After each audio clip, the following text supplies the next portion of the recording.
তো যেটা হয়ে গেছে। দর্শক, আগামীকাল ভোর 6টায় হোয়াইট ওয়াশ মিশনে নামতেছে বাংলার টাইগাররা, যেখানে দলের গুরুত্বপূর্ণ ব্যাটার সৌম্য সরকার ইনজুরির কারণে মাঠের বাইরে থাকছেন। তাই তো ওয়েস্ট ইন্ডিজকে হোয়াইট ওয়াশ করতে হলে অবশ্যই ব্যাটিং লাইন আপের দিকে নজর দিতে হবে টাইগারদের। নিশ্চয়ই নিজেদের মাঠে সম্মান বাঁচাতে প্রাণপণ লড়াই চালিয়ে যাবে এদিন ওয়েস্ট ইন্ডিজ।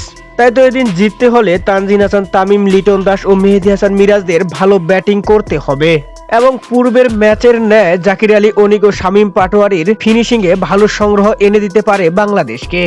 বাংলাদেশের বোলারদের নিয়ে মাশরাফি বলেন, বাংলাদেশের বোলাররা রীতিমতো 2 ম্যাচেই দুর্দান্ত করেছে, মূলত তাদের জন্যই 2টি ম্যাচ জিতেছে বাংলাদেশ।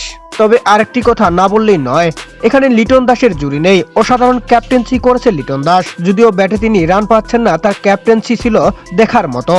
একটি দলকে জেতাতে ক্যাপ্টেনের ভূমিকা অত্যন্ত গুরুত্বপূর্ণ হয়ে থাকে, তাই সিরিজের 3য় ম্যাচটি লিটনের জন্য গুরুত্বপূর্ণ হতে চলেছে।